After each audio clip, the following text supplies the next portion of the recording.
Hello guys and welcome to my channel films explainer. तो दोस्तों आज हम देखने वाले हैं एक हॉरर थ्रिलर जॉनरा की मूवी को। So without wasting any more time let's begin the explanation of cracked. Movie की शुरुआत न्यूयॉर्क शहर से होती है, जहां हम एक लेडी को देखते हैं जिसका नाम रूजा होता है।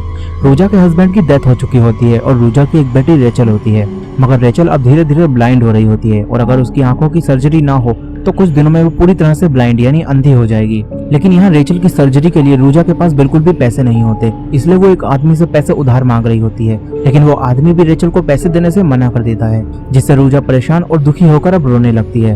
और इस सब के बारे में अब रेचल को भी पता चल जाता है और वो अपनी माँ से पूछती है कि क्या मैं अंधी हो जाऊंगी, जिस पर रूजा उससे कहती है कि वो ऐसा कभी नहीं होने देगी। लेकिन वास्तव में ये सब रूजा रेचल को कंसोलेशन देने के लिए कह रही होती है। उसके पास अपनी बेटी की सर्जरी करवाने के लिए बिल्कुल भी पैसे नहीं होते।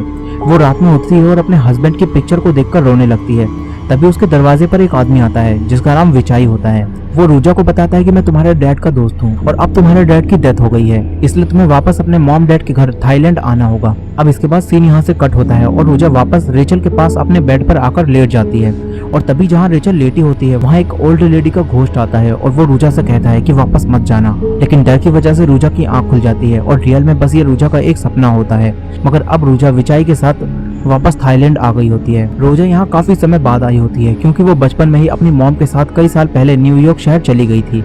यहाँ रोजा कुछ पुरानी चीजों को देखने लगती है और रेचल भी घर को एक्सप्लोर करते हुए एक दूसरे रूम में चली जाती है। इस घर में काफी सारी पेंटिंग्स लगी होती हैं क्योंकि रोजा के डैड एक पेंटर थे और उन्हें पेंटिंग्स बनाने का काफी शौक था। अब यहाँ रोजा का ध्यान रेचल पर जाता है और वो भी उसी रूम में आ जाती है। इस रूम में एक पेंटिंग लगी होती है जिसमें यंग रोजा, रोजा के डैड और उसकी मॉम थी।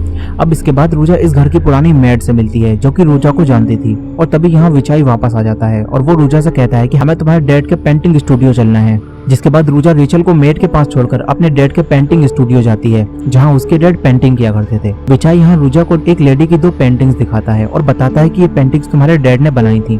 तभी रूजा एक पेंटिंग के स्नेक को मूव करता हुआ देखती है और वो डर जाती है। फिर विचाई उसे बताता है कि इस पेंटिंग को 20 साल पहले तुम्हारे डैड के एक फैन ने कई मिलियंस में खरीद लिया था, लेकिन फिर कुछ समय पहले उसने अपनी पूरी फैमिली को मारकर खुद को फांसी लगा ली। और इस पेंटिंग के नीचे उसका एक छोड़ा हुआ नोट मिला जिसमें उसने इस पेंटिंग को वापस यहीं लाने के लिए कहा था और इस तरह ये पेंटिंग यहाँ वापस आ गई। और दूसरी पेंटिंग को तुम्हारे डैड ने कभी नहीं बेचा क्योंकि ये उन्हें बहुत पसंद थी। फिर विचाई उससे कहता है कि अब हमें एक ऐसा कस्टमर मिल गया है जो इन पेंटिंग्स को करोड़ों में भी खरीदने के लिए तैयार है, इसलिए इसे बेचने के लिए मुझे तुम्हारी परमिशन चाहिए होगी। क्योंकि उसके डैड के जाने के बाद रूजा ही इनकी ओनर है। यहाँ रूजा पूछती है कि इसके पैसे कब तक मिलेंगे क्योंकि वो बस पैसों की वजह से ही यहाँ आई होती है। विचाई रूजा से कहता है कि क्या तुम्हें ये नहीं जानना कि तुम्हारे डैड की डेथ कैसे हुई। वो रूजा को बताता है कि तुम्हारे डैड ने इसी स्टूडियो में अपने आप को फांसी लगा ली थी। लेकिन रूजा को उसके डैड की डेथ से बिल्कुल भी दुख नहीं होता। वहीं दूसरी तरफ रेचल को दिखाया जाता है जिससे मेड पूछती है कि तुम्हारी ग्रैंडमा यानी रोजा की माँ अब कहाँ है। और रेचल उनसे कहती है कि उसकी ग्रैंडमा की तो कैंसर की वजह से डेथ हो गई, जिस पर मेड चौंकते हुए कहती है कि क्या उन्होंने अपने आप को फांसी नहीं लगाई। दूसरी तरफ विचाई रोजा को बताता है कि इन दोनों पेंटिंग्स में कुछ क्रैक्स आ गए हैं, इसलिए बेचने से पहले उन्हें ठीक करना होगा। और विचाई कहता है कि मेरा बेटा आकर इन क्रैक्स को ठीक कर देगा। अब इसके बाद विचाई और रोजा यहाँ से निकल जाते हैं। वहीं रेचल जब विंडो के पास जाती है तो कोई उसे एक रेड स्कार्फ पहना देता है और जब मेड ये रेड स्कार्फ देखती है तो हैरान हो जाती है और रेचल से पूछती है कि ये तुम्हें किसने दिया। लेकिन रेचल कहती है कि ये तो मुझे आपने ही पहनाया है। मगर मेड बहुत डरी हुई होती है और रेचल से वो स्कार्फ वापस ले लेती है। फिर इसके बाद जब रेचल खेल रही होती है तो उसे कुछ आवाजें सुनाई देती हैं। वो देखती है तो एक रूम से एक व्हाइट कपड़ा बाहर आ रहा होता है। वो उसके पास जाती है। तभी यहाँ रूजा आ जाती है और रेचल को आवाज लगाती है और कोई उस कपड़े को अंदर खींच लेता है। फिर रूजा रेचल को अपने साथ ले जाती है। अब इसके बाद विचाई भी यहाँ से चला जाता है और हमें रात का सीन दिखाया जाता है जहाँ रूजा की मेड उसी रेड स्कार्फ को लेकर जो उसने रेचल से लिया था उसे लेकर जंगल में एक पुराने घर में ले जाकर बांध देती है। लेकिन तभी यहाँ तेज हवाएं चलने लगती हैं और उस घर की विंडो पर एक हाथ दिखाई देता है। ये देखकर वो मेड डरकर यहाँ से भागती है, लेकिन अब वो रेड स्कार्फ उस मेड के पैर में बंधकर उसे पकड़ लेता है। वहीं दूसरी तरफ रात में रूजा और रेचल सो रही होती हैं। लेकिन थोड़ी देर बाद जब रूजा की आंख खुलती है तो रेचल वहाँ नहीं होती। रूजा रेचल को ढूंढने के लिए कमरे से बाहर जाती है। तभी वो देखती है कि नीचे कोई है, लेकिन तभी कमरे में से रेचल उसे आवाज लगाती है जो कि अब भी कमरे में ही होती है। ये देखकर रूजा डर जाती है और सोचने लगती है कि फिर वो नीचे आखिर कौन था। और तभी बेड के नीचे से एक हाथ बाहर आता है और रेचल को खींचने लगता है। ये देखकर रूजा भागती हुई उसके पास आती है, लेकिन तभी दरवाजा खुद ब खुद बंद हो जाता है और रूजा का हाथ उसमें फंसकर कट जाता है। लेकिन तभी रूजा की आंख खुलती है और ये सब बस उसका एक सपना होता है। लेकिन वो देखती है कि रेचल बेड पर नहीं है और अब सुबह हो चुकी होती है। वो पूरे घर में रेचल को ढूंढती है लेकिन रेचल उसे कहीं नहीं मिलती। तभी मैड भी आ जाती है और वो दोनों रेचल को जंगल में ढूंढने जाती हैं। रोजा उसे ढूंढते हुए अपने डैड के पेंटिंग स्टूडियो में जाती है, जहाँ उसे एक व्हाइट कपड़े के अंदर कोई खड़ा होता हुआ दिखता है और वो रोजा को उस कपड़े से कवर कर देता है और दो हाथ पीछे से आकर उसे पकड़ लेते हैं। इससे रोजा काफी डर जाती है और किसी तरह खुद को छुड़ाकर बाहर आ जाती है। वहीं हम रेचल को देखते हैं जो अकेले जंगल में चल रही होती है, मगर वो किसी से बातें कर रही होती है और तभी वो एक सांप के ऊपर पैर रखने वाली होती है, मगर इससे पहले ही एक आदमी रेचल को बचा लेता है और वो रेचल को रोजा तक लाता है। रोजा उससे पूछती है कि तुम कहाँ गई थी। रेचल उससे कहती है कि वो बस एक रेड स्कार्फ वाली आंटी के साथ घूम रही थी। अब यहाँ रोजा अपनी बेटी को वापस देखकर काफी खुश होती है। फिर वो आदमी अपना इंट्रोडक्शन देता है और रोजा से कहता है कि वो विचाई का बेटा टिम है और वो पेंटिंग को ठीक करने यहाँ आया है। फिर इसके बाद ये सब घर वापस आ जाते हैं। रोजा मेड से पूछती है कि आपके पैर पर चोट कैसे लगी। तब मेड झूठ बोल देती है कि ये बस एक स्प्रेन है। अब इसके बाद टिम अकेले ही रोजा के डैड के पेंटिंग स्टूडियो में जाता है, जहाँ उसे कुछ पिक्चर्स मिलती हैं जो कि रोजा की मॉम और उसे पेंटिंग वाली लेडी की होती हैं और तभी उसे कुछ आवाजें सुनाई देती हैं। वो देखता है कि अचानक से पेंटिंग में क्रैक्स बढ़ गए हैं, इसलिए वो वापस रोजा के पास आता है और रोजा उसके साथ स्टूडियो में आती है। यहाँ रोजा इन क्रैक्स को देखकर डर जाती है और ऐसा लग रहा होता है कि रोजा इस पेंटिंग से भी इसके बारे में आगे कुछ जानती है। अब तभी यहाँ टिम उस क्रैक को निकाल देता है और पेंटिंग में एक आई रिवील होती है, लेकिन रोजा ये देखकर काफी डर जाती है और इस पेंटिंग को फिक्स करने के लिए कहती है। टिम उससे कहता है कि कहीं तुम्हें ये पेंटिंग हॉन्टेड तो नहीं लग रही।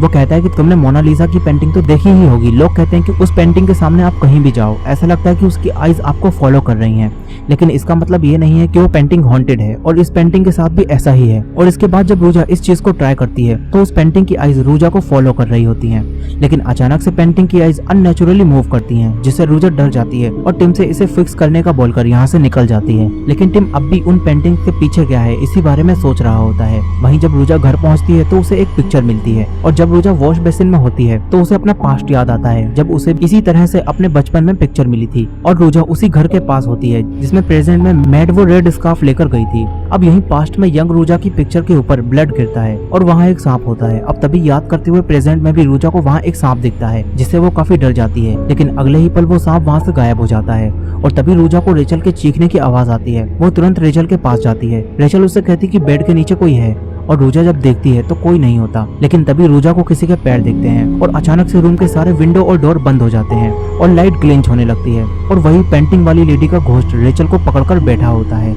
और उसने रेचल की दोनों आईज निकाल ली होती हैं और अचानक से उसके अंदर से एक सांप निकलकर रेचल की आईज के अंदर चला जाता है और तभी रोजा के पीछे से एक रेड स्कार्फ आकर रोजा को पकड़कर पीछे खींचने लगता है और वो घोस्ट रेचल को लेकर बेड के नीचे चली जाती है। लेकिन फिर रोजा छूट जाती है और वो रेचल के पास आती है, जहाँ रेचल बिल्कुल ठीक होती है। अब रोजा काफी डर जाती है और वो तुरंत इस घर से निकलने का फैसला करती है, लेकिन टिम उसे रोकता है और कहता है कि अभी बाहर तेज बारिश हो रही है और रोजा भी इस बात को समझ जाती है और थोड़ी देर इस घर में रुकने के लिए तैयार हो जाती है। वहीं जंगल में हमें एक खाई दिखाई जाती है जिसमें किसी ह्यूमन का स्केलेटन होता है।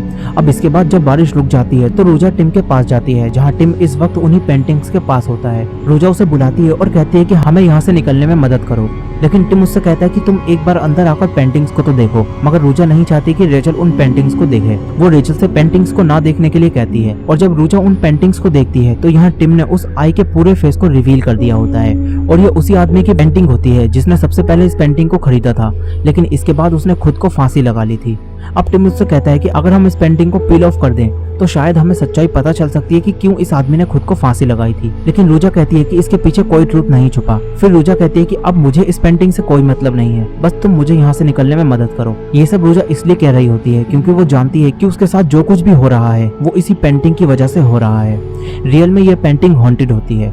अब इसके बाद टिम रोजा और रेचल को यहाँ से निकलने में मदद करता है, लेकिन रास्ते में उनकी गाड़ी खराब हो जाती है और अचानक से रेचल को विंडो के बाहर कोई दिखता है और विंडो में क्रैक्स आ जाते हैं। रोजा तुरंत रेचल को देखती है तो रेचल वहाँ से गायब हो गई होती है। रोजा और टिम डरकर रेचल को ढूंढने लगते हैं। वहीं दूसरी तरफ रेचल को अपनी मॉम दिख रही होती है और वो उनका पीछा कर रही होती है, लेकिन तभी एक लेडी रेचल के पास आ जाती है। दूसरी तरफ जंगल में रोजा को भी पेड़ों पर एक लेडी रेड क्लॉथ्स में लटकी हुई दिखती है और अचानक से वही रेड स्कार्फ आकर रोजा को पकड़ लेता है और खींचकर ले जाने लगता है। तभी रोजा को रेचल की आवाज सुनाई देती है और रोजा उसी घर में आ जाती है जहाँ वो मेड रेड स्कार्फ लेकर आई थी।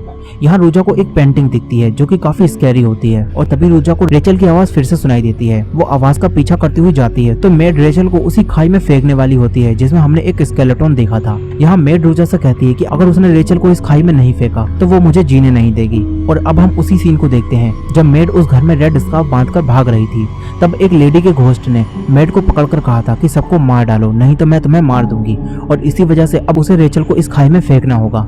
लेकिन तभी यहाँ टिम आकर मेड पर हमला कर देता है, जिससे मेड नीचे गिरकर मर जाती है और टिम रेचल को बचा लेता है। लेकिन अब रूजा टिम के साथ वापस अपने डैड के पेंटिंग स्टूडियो आती है और अब वो उस लेडी की दोनों पेंटिंग को डिस्ट्रॉय करना चाहती थी, क्योंकि वो जानती थी कि इन पेंटिंग्स की वजह से ही ये सब कुछ हो रहा है। लेकिन यहाँ टिम उसे रोक देता है और तभी लाइट्स में कुछ ग्लिंच होता है और एक इविल रेचल को पोजेस्ड करके रूजा से कहता है कि तुम पेंटिंग को डिस्ट्रॉय करके मुझे नहीं बचा सकती, और अब तुम्हारे साथ जो होगा वो तुम्हारे परिवार के पापों की सजा होगी। और अब उन दोनों पेंटिंग्स में बहुत सारे क्रैक्स आते हैं और उनके पीछे का रहस्य बाहर आ जाता है और वो इविल रेचल के जरिए रूजा पर हमला कर देती है। टिम उसे बचाने की कोशिश करता है, लेकिन इविल काफी पावरफुल होता है और वो टिम को भी दूर फेंक देता है। लेकिन तभी किसी तरह रूजा अपने आप को बचा लेती है और वो इविल रेचल के शरीर से बाहर आ जाता है। और अब हम उन दोनों पेंटिंग्स को देखते हैं, जिसमें एक पेंटिंग में वो लेडी किसी चीज से लटकी होती है और एक लड़का उसे नीचे से पकड़ा होता है, और दूसरी पेंटिंग में 3 आदमी उस लेडी के पास बैठे होते हैं। अब तभी पेंटिंग से उस लेडी का घोस्ट बाहर आता है और अब हम देखते हैं कि वो लेडी यहाँ इसी तरह लटकी होती है जैसे वो पेंटिंग में लटकी थी। इससे टिम और रूजा काफी डर जाते हैं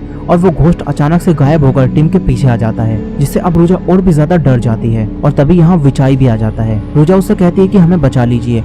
विचाई उन पेंटिंग्स को देखकर काफी चौंक जाता है, उसके चेहरे पर डर दिख रहा होता है और तभी टिम उन दोनों पर हमला करता है, जिससे वो बेहोश हो जाते हैं। और अब हम देखते हैं पास्ट के सीन को, जहाँ पेंटिंग वाली लेडी सच में थी और वो रूजा के डैड से प्यार करती थी, लेकिन रूजा के डैड सिर्फ उसका इस्तेमाल अपनी पेंटिंग्स बनाने के लिए करते थे। अब प्रेजेंट टाइम में टिम ने रूजा को फांसी का फंदा पहनाकर बांधा होता है और उसने विचाई को भी बांध दिया होता है और रेचल को कहीं छुपा दिया होता है। यहाँ टिम विचाई से कहता है कि इस पेंटिंग की सच्चाई बताओ, और विचाई काफी डरा हुआ होता है और बताता है कि इस लेडी का नाम प्रांग है और प्रांग रूजा के डैड की सबसे फेवरेट मॉडल थी। और एक पार्टी के बाद रात में रूजा के डैड के 3 दोस्तों ने इसके साथ जबरदस्ती की थी और ये सब रूजा के डैड ने पेंटिंग बनाने के लिए करवाया था, जिसके बाद उन्होंने सब देखते हुए ये पेंटिंग बनाई थी। और फिर उन्हीं के एक दोस्त जो उस रात वहाँ मौजूद था, उसने इस पेंटिंग को खरीद लिया। फिर इसके बाद टिम कहता है कि सबसे पहले वही मरा था और वो भी पूरे परिवार के साथ। और अब हम देखते हैं कि टिम उस वक्त वहीं था और यहाँ हमें पता चलता है कि टिम विचाई का बेटा नहीं है, बल्कि उसने पहले ही विचाई के बेटे को मार दिया है, जिसके बाद वो अब विचाई को भी मार देता है। और यहाँ ये रिवील होता है कि टिम रियल में प्रांग का ही बेटा है, जो दूसरी पेंटिंग में अपनी मॉम को बचाने की कोशिश कर रहा है। अब हमें पास्ट का सीन फिर से दिखाया जाता है, जहाँ टिम बचपन में रूजा का अच्छा दोस्त था और उसने रूजा की एक पेंटिंग बनाई थी, जो कि रूजा ने अपनी मॉम को दिखाई थी, जिसे देखकर रूजा की मॉम अपनी बेटी के लिए चिंतित हो गई थी। और वो टिम की माँ और रूजा के डैड के बारे में सब कुछ जानती थी, इसलिए उन्होंने एक रात एक शैमन से कई सारे मरे हुए सांप को प्रांग और टिम के घर पर फेंकवाया था। और ये सब टिम और उसकी मॉम अपनी विंडो से देख रहे थे। और अगली सुबह जब रूजा यहाँ आई थी तो उसे वही सांप दिखे थे, जिससे रूजा डरकर यहाँ से भाग गई थी। और फिर जंगल में उसे उसकी मॉम मिली थी। उन्होंने रूजा से कहा था कि प्रांग और उसका बेटा बुरे लोग हैं, उन्होंने सबको चोट पहुंचाई है और वो तुम्हें भी चोट पहुंचाएंगे। अब वहीं छोटा टिम भी रूजा को आवाज लगा रहा होता है, लेकिन उसकी मॉम ने रूजा से कहा था कि उन्हें ना देखने का दिखावा करोगी तो वो तुम्हें चोट नहीं पहुंचाएंगे। जिसके बाद रूजा ने ऐसा ही किया और टिम से दूर हो गई। और फिर एक रात जब रूजा के डैड ने पेंटिंग बनाने के लिए प्रांग को फांसी पर लटका दिया, तो तभी टिम भी वहां आ गया था और वो अपनी मॉम को बचाने की कोशिश कर रहा था। और दूसरी पेंटिंग रूजा के डैड ने तभी बनाई थी, लेकिन जब टिम की माँ फांसी पर लटकी थी और टिम उन्हें बचाने की कोशिश कर रहा था, तब रूजा भी ये सब कुछ देख रही थी और टिम ने उससे मदद मांगी थी। और रूजा ने अपनी माँ की बात के मुताबिक उन्हें ना देखने का दिखावा किया, जिसके बाद रूजा की मॉम वहाँ आ गई थी और वो रूजा को अपने साथ ले गई। और जब प्रांग की डेथ हो गई तो रूजा के डैड ने प्रांग और उसके बेटे को एक खाई में फेंकवा दिया, जिसमें किस्मत से प्रांग का बेटा टिम जिंदा बच गया था। और प्रेजेंट टाइम में खाई में हमने जो स्केलेटन देखा था वो टिम की मॉम का ही था। अब यहाँ से सारी कहानी वापस प्रेजेंट में आती है और टिम रूजा से पूछता है कि क्या तुम्हें सच में सब कुछ दिखना बंद हो गया था। वो रूजा से कहता है कि तुम चाहती तो उन्हें बचा सकती थी, लेकिन तुमने ऐसा नहीं किया। और अब टिम कहता है कि अब तुम्हें पता चलेगा जब कोई अपना तुम्हारे सामने फांसी पर लटक कर मर जाए तो कैसा लगता है। वो रेचल को बाहर निकालता है और उसे फांसी पर लटकाकर मारने ही वाला होता है, लेकिन रूजा उससे रोते हुए कह रही होती है कि मुझे माफ कर दो। लेकिन अब टिम को और भी ज्यादा गुस्सा आता है। वो अपनी गन निकालता है, लेकिन तभी एक सांप उसे काट लेता है, जो कि मेड ने ही उसके बैग में रखा था ताकि वो कभी भी पेंटिंग्स को फिक्स ना कर पाए। दरअसल वो मेड भी शुरू से ही रूजा के घर में रहती थी और वो सब कुछ जानती थी कि प्रांग के साथ क्या हुआ, और वो चाहती थी कि सारा सच सामने आए, इसलिए वो नहीं चाहती थी कि पेंटिंग के क्रैक्स कभी भी ठीक हों। और अब यहाँ टिम उस स्नेक को शूट करता है, तभी रूजा अपनी रस्सी काटकर अपने आप को छुड़ा लेती है। टिम रूजा पर भी गोली चलाता है, लेकिन अब गन में गोलियां खत्म हो जाती हैं। टिम रोजा का गला दबाकर उसे मारने की कोशिश करता है, लेकिन रोजा उस पर हमला करके अपने आप को बचा लेती है और फिर वो अपनी बेटी की तरफ बढ़ रहे सांप को भी मार देती है। टिम दोबारा उठकर उस पर हमला करने की कोशिश करता है, लेकिन रोजा अपने आप को बचाते हुए उन पेंटिंग से टिम पर हमला करती है, जिससे वो वहीं बेहोश हो जाता है। और अब रोजा टिम और उन पेंटिंग्स को आग लगाकर अपनी बेटी रेचल को लेकर यहाँ से निकल जाती है। रास्ते में वो अपनी बेटी रेचल से कहती है कि वो उसे हमेशा प्रोटेक्ट करेगी, क्योंकि अब रोजा के पास रेचल की सर्जरी के लिए पैसे नहीं हैं और कुछ ही दिनों में रेचल पूरी तरह से ब्लाइंड हो जाएगी। वहीं दूसरी तरफ हम प्रांग की पेंटिंग को देखते हैं, जो कि पूरी तरह से नहीं जलती। और मूवी के आखिर में हमें एक मंथ पहले का सीन दिखाया जाता है, जहां रोजा के डैड ने खुद को फांसी नहीं लगाई थी, बल्कि प्रांग के घोस्ट ने ही रोजा के डैड को फांसी पर लटकाकर मारा था।